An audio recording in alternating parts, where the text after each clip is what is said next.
तो ये एक जो यहाँ पे कुछ पंक्तियां दी गई हैं, ये पंक्तियां पूरी तरह से बताती हैं कि जो विद्यार्थियों का जो इंटरव्यू है वो वो क्या है और वो क्यों करने की आवश्यकता है। ऐसा कह सकते हैं कि ये उसका एक सार है जो हमें सब कुछ अच्छे तरह से बताता है उसके बारे में। कि कक्षा की चर्चाओं से शिक्षक इस बारे में बहुत कुछ जान सकते हैं कि विद्यार्थी क्या सीख रहे हैं और अवधारणाओं को समझ रहे हैं या नहीं समझ रहे हैं। चर्चा शुरू करने के लिए शिक्षक ऐसे प्रश्न पूछ सकते हैं जिसका जवाब केवल हाँ या नहीं में न दिया जा सके। इसका उद्देश्य है ज्ञान को सशक्त करना तथा विवेचनात्मक व रचनात्मक कौशलों को विकसित करना।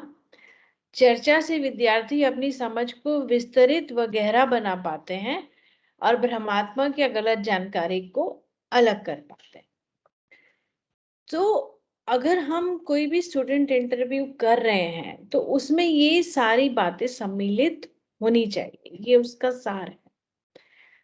अब जब स्टूडेंट इंटरव्यू होगा, जब हम करेंगे और आप कर भी चुके हैं, तो उसमें क्या हो रहा होता है, हम कोई प्रश्न देते हैं, कुछ विकल्प देते हैं, बच्चों को बोलते हैं उसमें से चुने, फिर वो बताएं कि उन्होंने उस विकल्प को क्यों चुना, वे क्या सोच रहे थे इस बारे में, और इस तरह की बातें, है ना। यानी कि उसमें बहुत ज्यादा चर्चा हो रही है।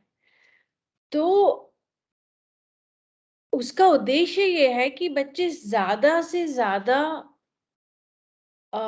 स्पष्ट रूप से, खुलकर, आराम से ये बता पाए कि वे किसी प्रश्न के बारे में या उसके उत्तर के बारे में क्या सोच रहे हैं, कैसे सोच रहे हैं और किस प्रकार से सही उत्तर पर पहुंच रहे हैं। यानी कि चर्चा उसमें बहुत सारी होनी चाहिए। अब जब चर्चा हमें बहुत सारी करनी है,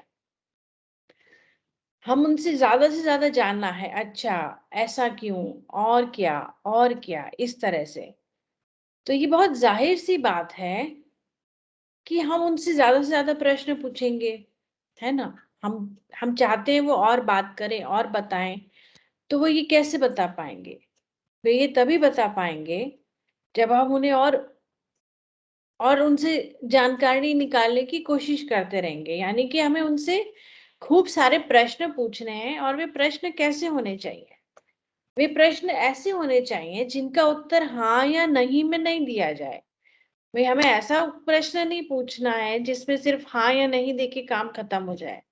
अगर ऐसा हुआ तो क्या होगा, चर्चा वही खत्म हो जाएगी, हाँ नहीं ठीक है। इस तरह की उत्तर मिले ऐसे प्रश्न नहीं होने चाहिए। ऐसे प्रश्न होने चाहिए जिससे बच्चे और सोच सकें, और उसको सोचने के बाद, अपने दिमाग पे जोर डालने के बाद, उसके बारे में हमें और बताएं और उस बारे में आपस में चर्चा करें, तर्क वितर्क कर पाए कि एक विद्यार्थी ने ये कहा तो दूसरे विद्यार्थी को लगे कि नहीं नहीं मुझे लगता है ऐसा नहीं, इसमें ऐसा है क्योंकि इसमें ऐसा होना चाहिए। तो एक की बात सुनकर दूसरे को भी लगे कि हाँ ऐसा क्यों होना चाहिए और क्या नहीं होना चाहिए। इस तरह की और आगे से आगे चर्चाएं होती रहें, ये उद्देश्य होता है एक इंटरव्यू का। इसीलिए प्रश्न ऐसे होने चाहिए जिनको हम बोलते हैं फ्री रिस्पॉन्स क्वेश्चन बोलते हैं इन्हें इंग्लिश में, जिसका उत्तर संक्षिप्त में ना हाँ ना ठीक है में ना दिया जाए और ज्यादा से ज्यादा शब्दों में दिया जाए। इसका ये उद्देश्य होता है। निबंधात्मक प्रश्न।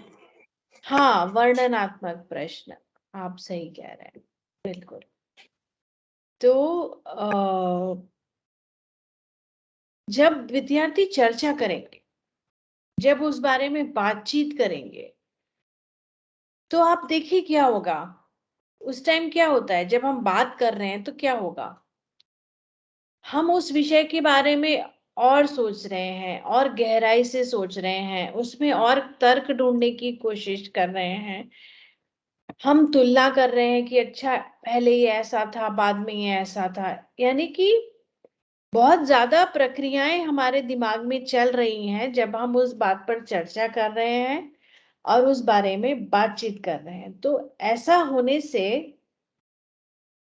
जो उनका जो उनके कौशल है विवेचन करने के या कुछ समझाने के, वे वाले उस प्रकार के कौशल भी उससे विकसित हो रहे हैं और वो उनकी समझ भी और गहरी हो रही है। जब आप कक्षा में समझा रहे थे, वो पाठ पढ़ा रहे थे, तब तो उन्होंने उन्हें उस बात को समझा ही, फिर शायद उन्होंने कुछ प्रश्नों के उत्तर दिए, इस तरह से किया, ठीक है।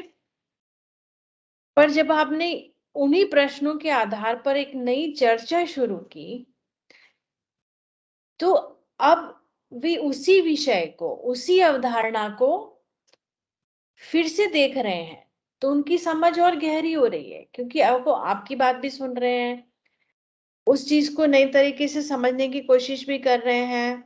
आप दूसरे विद्यार्थियों की बात भी सुन रहे हैं कि उस प्रश्न, उस उत्तर और उन अन्य विकल्पों के बारे में अन्य विद्यार्थी कैसे सोच रहे हैं, अन्य विद्यार्थी उसके बारे में क्या कह रहे हैं।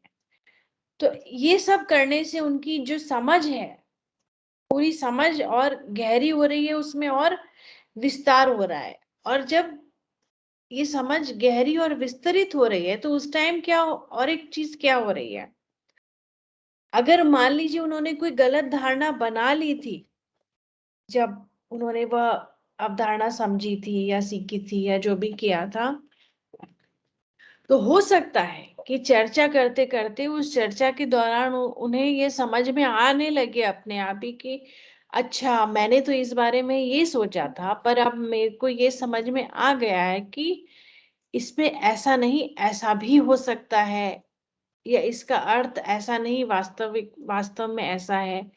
या फिर जो बिल्कुल समझ चुके थे उनको भी फिर से सुदृढ़ हो जाएगा कि अच्छा, मैंने ये समझा था, और हाँ, मैंने जो समझा था वो बिल्कुल ठीक है, इसीलिए जो मैंने उत्तर चुना वो भी ठीक था, और उस उत्तर तक पहुंचने का जो मेरा तरीका था वह भी ठीक था।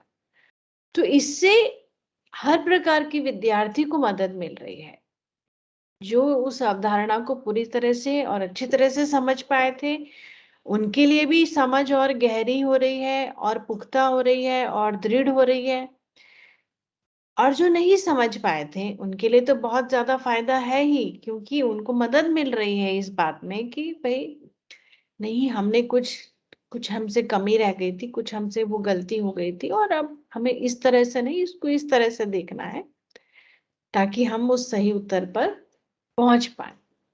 तो ये जो 3-4 पंक्तियों में इसमें बहुत अच्छी तरीके से ये समझा दिया गया है कि जो विद्यार्थियों का जो इंटरव्यू लेने का जो कार्य है, जो उसका उद्देश्य है, वह क्या है और उससे हमें क्या मदद मिलती है। ठीक है, चलिए हम नेक्स्ट स्लाइड पे जा सकते हैं।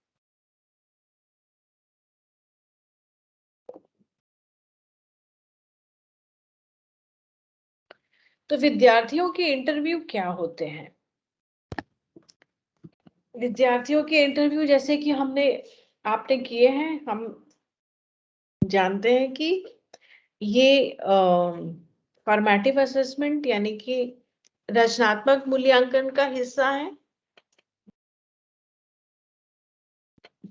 और रचनात्मक मूल्यांकन में हम कभी भी कर सकते हैं, पाठ शुरू होने से पहले, पाठ के बीच में, पाठ के बाद में। और हमें इससे पूरी स्थिति का जो एक वो जायजा है वो हमें मिल जाता है कि भाई क्या हो रहा है, कैसे हो रहा है, कैसे करना है।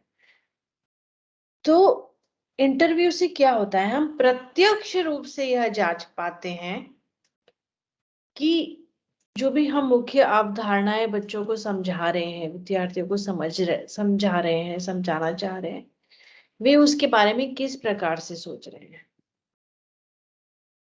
जब हम पढ़ाते हैं या जब वे किसी प्रश्न का उत्तर देते हैं या कोई कार्यपत्र करते हैं या इस तरह का जो भी करते हैं, उसमें हमें सिर्फ ये पता चलता है, मतलब उसमें क्या होता है कि उन्होंने कुछ लिखा, हमने जांचा, वो सही कर दिया, ठीक है, पर उससे हमें इस बारे में ज्यादा जानकारी नहीं मिलती है कि वे किस प्रकार से इसके बारे में सोच रहे हैं। हम उनके विचार नहीं जान पाते हैं कि इसको समझाने के लिए वे क्या कहेंगे। ठीक है, इसीलिए जब हम इंटरव्यू लेते हैं तो हम प्रत्यक्ष रूप से यह देख पाते हैं कि वे इस बारे में किस तरह से सोच रहे हैं। क्योंकि हम उनसे कहते हैं कि भाई आप इसको समझाइए कि आपने ये विकल्प चुना है या ये उत्तर लिखा है, तो ये आपने क्यों लिखा है। हम उनसे वो जो क्यों है वह जानना चाहते हैं। जब प्रश्न पत्र होगा या कार्य पत्र होंगे या निबंध होगा, तो वो क्या जांच रहा है, क्या आपको क्या समझ में आया। तो वो जो क्या है वो लिख रहे हैं, वो क्या बोल रहे हैं, पर जो वो लिख रहे हैं या जो बता रहे हैं वो क्यों बता रहे हैं। तो ये जो क्यों शब्द है, इसे जानने के लिए विद्यार्थियों की इंटरव्यू हमारे बहुत काम आते हैं। हम ये जान पाते हैं मुख्य अवधारणाओं के बारे में विद्यार्थी किस प्रकार सोच रहे हैं, उनका जो पूर्व ज्ञान है, उनकी क्या समझ है, पूर्व समझ व सही समझ के बीच तनाव। अब मान लीजिए जिन विद्यार्थियों को कोई भ्रांत धारणा है, ठीक है, और फिर उनको कोई नई चीज दिखा दी गई है उससे संबंधित। अब जो उन्होंने पहले सीखा था वो तो है ही, उसमें पहले से उन्हें कुछ कठिनाई है, और अब जो नई चीज उन्हें बताई गई है, तो अब वे उसकी तुलना भी उससे करेंगे कि अच्छा इसमें ऐसा था पर अब इसमें ऐसा है। तो ये जो एक बीच में वो जो इसी को तनाव कहा गया है कि ये जो एक स्थिति पैदा होती है, जैसे क्रिया या क्रिया विशेषण का हम उदाहरण ले रहे थे ना, कि भाई एक तो पूर्व समझ है, वो पूर्व समझ थी क्रिया से संबंधित, और एक पूर्व समझ थी विशेषणों से संबंधित कि भाई क्रिया ये होती है जिसमें कुछ कार्य की होने की बात हो रही है तो वह क्रिया होती है, और जो संज्ञा या किसी चीज की विशेषताएं बताते हैं वे विशेषण होते हैं। तो ये तो पूर्व समझ हो गई। अब उन्हें नई समझ बनानी है जो है कि जो कि क्रिया विशेषण है। तो अगर उनकी पूर्व समझ में ही कहीं पे कुछ वो रह गया है या कुछ उन्हें ठीक से स्पष्ट रूप से समझ में नहीं आया है या ऐसा कुछ है, तो जब वे क्रिया और विशेषण से क्रिया विशेषण को और समझने लगेंगे, तो कोई नई चीज उनको पढ़ाई जाएगी, तो उसमें एक तनाव या इस तरह की स्थिति पैदा होने की संभावना बढ़ जाती है। इसीलिए जब हम इंटरव्यू करते हैं, तो अगर इस प्रकार का कोई तनाव है या ऐसा कुछ है, तो वो और स्पष्ट रूप से हमारे सामने आता है जब वो बताते हैं, कारण बताते हैं, क्यों है, क्या है, इस तरह से जब वो बताते हैं, तो उससे वो सारी बातें हमारे सामने स्पष्ट होकर आने लगती हैं, और उससे हमें पता चलता है कि वे नई अवधारणाएं सीखने के लिए तैयार हैं या नहीं है, या हमें उन्हीं अवधारणाओं को फिर से समझाने की जरूरत है। मान लीजिए उन्हें क्रिया विशेषण के बारे में नहीं पता चल रहा है, तो क्या हमें फिर से उन्हें क्रिया और विशेषण के बारे में अलग से ढंग से अलग उदाहरणों से समझाने की जरूरत है, ताकि वो नई अवधारणाओं को सीखने के लिए तैयार हो जाए। फिर से हमें उनका इंटरव्यू लें ताकि हमें उससे पता चले कि हाँ भैया अब उन्हें वो समझ में आ गया था और अब वे इस अवधारणा को समझने के लिए तैयार है।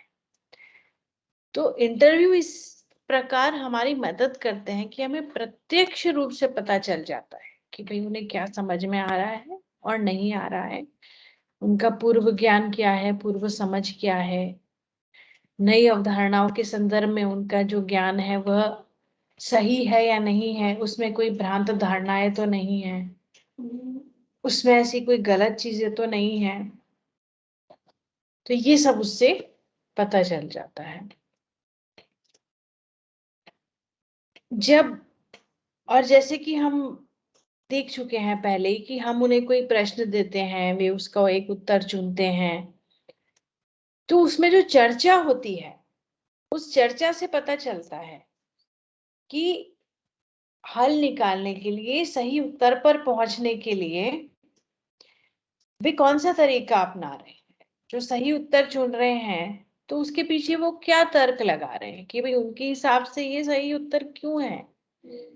उन्होंने क्या सोचकर ये समझ लिया है कि हाँ यही सही उत्तर है, और अगर वो गलत उत्तर को हटा रहे हैं तो उसमें क्या तर्क लगा रहे हैं कि नहीं ये सही नहीं है, ये तो गलत है, क्योंकि यह गलत क्यों है। जो उनका जो क्यों है वह हमें जानना है। अगर वो सही है तो वो सही क्यों है उनके हिसाब से, वह हमें जानना है। तो यह सब जानने में विद्यार्थियों के इंटरव्यू हमारे मदद करते हैं। ठीक है, चलिए हम नेक्स्ट स्लाइड पे जाते हैं। तो ये जो पूरी प्रक्रिया जिस बारे में हम बात कर रहे थे, हम ये जानना चाहते हैं कि वो क्या सोच रहे हैं, क्यों सोच रहे हैं, उसमें क्या तर्क लगा रहे हैं। तो एक प्रकार से हम कह सकते हैं कि हम उनकी जो सोचने समझने का जो तरीका है उसका अनावरण करना चाहते हैं। हम जो वो भाई वो जो सोच रहे हैं, जो हमारे जो विचार होते हैं ना, वे प्रत्यक्ष तो होते नहीं, वो हमारे अंदर अंदर चलते रहते हैं। हम केवल उसे बोल के व्यक्त कर सकते हैं ना। तो उनका अनावरण करने के लिए, उन्हें उन्हें उन्हें देख पाने के लिए, उन्हें समझ पाने के लिए विद्यार्थियों के इंटरव्यू हमारे काम आते हैं। तो जब उनका अनावरण होता है तो हमें क्या पता चलता है कि भाई उन्होंने क्या समझा है, यानी कि उनकी जो समझ है वो उस विषय, उस अवधारणा से संबंधित क्या है। तो ये बात हो गई एक तो उनकी समझ की। और उसी बातचीत और चर्चा के दौरान हमें ये भी पता चलता है उन्होंने क्या गलत समझ बना ली है, कौन सी बातें हैं जो उन्हें ठीक से समझ में नहीं आई है, कौन सी गलतियां वे कर रहे हैं, कौन सी भ्रांतियां हैं उनके मन में। तो अनावरण से समझ और गलत समझ दोनों सामने आ जाती हैं। अब जब समझ आती है तो समझ, उन्हें क्या समझ में आया है उससे हमें क्या पता चल जाता है कि भाई हाँ कुछ अवधारणाएं हैं उन्हें समझ में आ गई हैं और उन्होंने ये इस प्रक्रिया का प्रयोग किया है सही उत्तर पर पहुंचने के लिए, इसीलिए उनकी समझ सही है। और अगर उनकी गलत समझ होती है तो उससे क्या पता चलता है कि वे आमतौर पर कौन सी गलत गलतियां कर रहे हैं, और उससे अत्यधिक सामान्यकरण हो रहा है। अब ये क्या है, जब हमने दो प्रश्नों के उदाहरण लिए थे ना कि किस तरह से हम साक्षात्कार इंटरव्यू से हम ये जानना चाहते हैं कि कौन सी आम गलतियां हैं, भ्रांत धारणाएं हैं, तब आप लोगों ने बहुत अच्छे अच्छे उदाहरण दिए थे। आपने बताया था कि कैसे कवियत्री कवियत्री जो सही वर्तनी है वे देख रहे हैं, उनके सामने ही है वह वर्तनी, पर वे फिर भी उस वर्तनी, गलत वर्तनी का प्रयोग करते जा रहे हैं, यानी कि भी यह एक आम गलती हो गई है ना। और जब आम गलतियां होती रहती हैं और हम उन्हें सुधारते नहीं हैं या उनका ध्यान नहीं जाता है उस बात, तो क्या होता है, उनका सामान्यकरण हो जाता है। यानी कि विद्यार्थियों को ये लगने लगता है कि हाँ ये ठीक ही है, उनके हिसाब से तो वो जो लिख रहे हैं वह सही ही हो जाता है। अगर उस पर ध्यान न दिया जाए, उनकी प्रक्रिया को समझा ना जाए कि भाई उनमें वो गलत समझ क्यों है, किस बात की वो गलती कर रहे हैं, किस बात को वो गलत समझ रहे हैं, जिसके कारण वे अ, कवियत्री की जगह जो भी वो वर्तनी वो इस प्रयोग कर रहे हैं वो करते जा रहे हैं। और अब इतने सारे बच्चे कर रहे हैं तो उससे क्या हो रहा है कि उन सबको लग रहा है कि हाँ उसने भी तो वही लिखा है, अच्छा, उसके तो हिंदी में पिछली बार उसको तो 80 अंक मिले थे, 85 अंक मिले थे। उसने भी तो यही लिखा था, वो तो होशियार विद्यार्थी है। उसने वह लिखा था, यानी कि वो सही है। उसने वो सही लिखा था, तो मैंने भी तो वही लिखा है। तो इस प्रकार से जब सुधारा नहीं जाता है, तो आम गलतियों का सामान्यकरण हो जाता है, यानी कि वे सबको सही लगने लगती है। इसीलिए विद्यार्थियों के इंटरव्यू हमारी मदद करते हैं यह जानने में कि उनकी समझ क्या है, उनकी गलत समझ क्या है, वे कौन सी आम गलतियां कर रहे हैं, कौन सी गलतियों का सामान्यकरण हो गया है कि सब लोग कर रहे हैं और सबको वो सही ही लग रही है कि नहीं, ये तो ठीक ही है। ये सब पता करना, और ये सब पता करने के बाद विद्यार्थियों को सूचित करना, उन्हें बताना कि नहीं, ये ठीक नहीं है। आपने ये जो समझा है यहां तक ये सही था, पर इसका ये जो हिस्सा था ये ठीक नहीं था, इसमें ये गलती थी। अगर जब पुल्लिंग से स्त्रीलिंग बना दिया जाता है तो इस प्रकार से वर्तनी में बदलाव आता है, और इस शब्द में आपको इस बात पर ध्यान देना है। तो इस तरह की जो सूचनाएं हैं, ऐसी सूचनाएं विद्यार्थियों को देना, ताकि वे आम गलतियों को ना दोहराएं और उनका सामान्यकरण ना। और इन सब बातों के बाद इसके आधार पर आपको क्या करना है, निर्देश से संबंधित निर्णय लेने हैं। आपको ये देखना है कि अच्छा, यह अवधारणा थी, इसका अनावरण मैंने किया इंटरव्यू के माध्यम से। मैंने देखा कि उनकी क्या समझ है, क्या गलत समझ है, वे किस प्रक्रिया का प्रयोग कर रहे हैं सही उत्तर पर पहुंचने के लिए, वे आमतौर पर कौन सी गलतियां कर रहे हैं, हमने उन्हें सूचित भी कर दिया है, अब वे उसे सुधार भी रहे हैं। पर अब हमें अंत में क्या करना है, हमें ये करना है कि अब से हम विद्यार्थियों को जो समझाएंगे, जो सिखाएंगे, जो निर्देश देंगे, उसमें हमें कुछ बदलाव लाने पड़ेंगे, उसमें हमें कुछ सुधार करना पड़ेगा। तो हमें उन बातों पर ध्यान देना है। तो ये जो पूरा एक चित्र यहाँ पे बताया गया है, जो मैंने आपको समझाया, वह चित्र यही बता रहा है कि हम विद्यार्थियों का इंटरव्यू जो लेंगे वो उसकी क्या विशेषताएं हैं और वो क्यों लेना है। क्योंकि यह हमारी प्रक्रिया है, उससे हमारा उद्देश्य ये है, समझ को, गलत समझ को अनावृत करना, सब कुछ समझना, विद्यार्थियों को सूचित करना, और अंत में हमें जो निर्णय लेने हैं उसमें सुधार लाना, उसके बारे में निर्णय लेना, सुधार। ठीक है, क्या आप सबको समझ में आया ये जो मैं आपको बताना चाह रही थी पूरा, इस डायग्राम के माध्यम से, रेखा चित्र जो भी इसे कहते हैं हिंदी में। ठीक है, ओके, हम नेक्स्ट स्लाइड पे चलते हैं। तो विद्यार्थियों के साथ जो इंटरव्यू होते हैं वे उपयोगी क्यों होते हैं, ये हम ऑलरेडी काफी कुछ जान चुके हैं इस बारे में। वे जानकारी देते हैं कि विद्यार्थी उत्तर देते समय किस प्रकार की आम गलतियां कर रहे हैं। अभी हमने बात की, हम अनावरण करना चाह रहे हैं उनकी समझ का, गलत समझ के कारण होने वाली आम गलतियों का। जो अवधारणाएं फिर से सिखाने की आवश्यकता है उन पर ध्यान केंद्रित करवाते हैं। इंटरव्यू से पता चलने लगता है कि भाई कौन सी गलतियां कर रहे हैं, कौन सी अवधारणाएं फिर से समझानी है। समझकर सीखने की पद्धति को बढ़ावा देते हैं।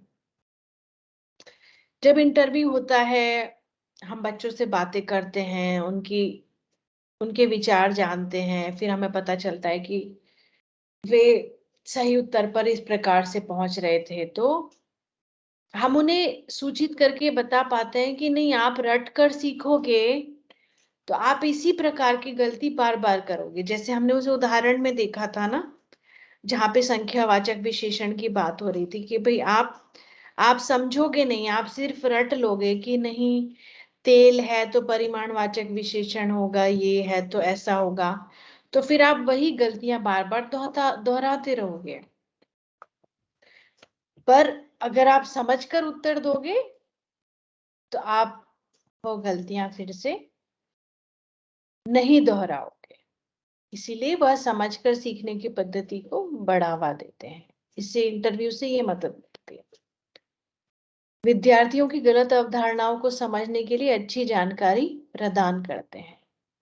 जब विद्यार्थियों से बातचीत होती है, हम उनकी बात सुनते हैं, उनके विचार सुनते हैं, तभी हमें अच्छी से जानकारी मिल पाती कि अच्छा वे ऐसा क्यों सोच रहे हैं, ऐसी क्या बात है उनके मन में जिसके कारण वे ऐसे सोच रहे हैं, जिसके कारण ये सब बार बार हो रहा है। तो इसलिए विद्यार्थियों के इंटरव्यू हमारे लिए उपयोगी होते हैं।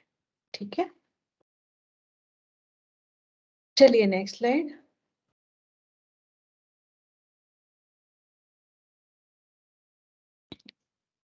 अवधारणाओं के बारे में शिक्षकों के ज्ञान को सशक्त करते हैं।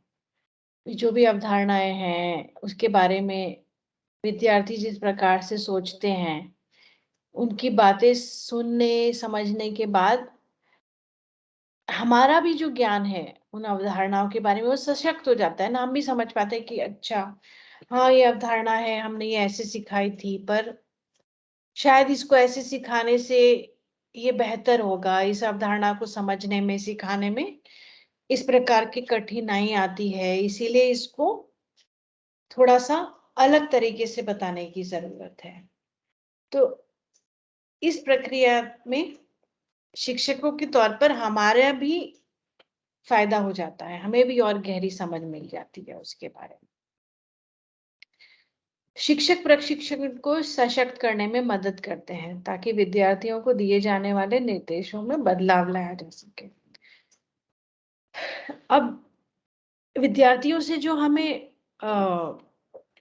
जानकारी मिलती है, तो उससे हमें पता चल जाता है ना कि हाँ, उन्हें ये सीखने में, ये समझने में कठिनाई हो रही है। तो इस जानकारी से ये लाभ है कि जब हम शिक्षकों का प्रशिक्षण करते हैं तो हम उन्हें पहले से एडवांस में ही बता सकते हैं कि देखिए, ये जो अब आप सिखाएंगे तो इसको सिखाने के समय ये परेशानियां बीच में आ सकती हैं, कि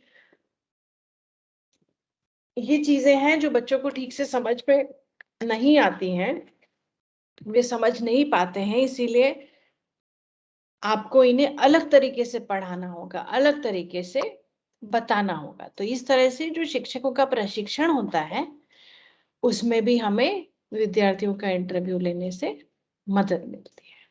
ठीक है, यदि जस्ट अ फ्यू सेकेंड था, मेरे को मेरा लैपटॉप चार्ज पे लगा।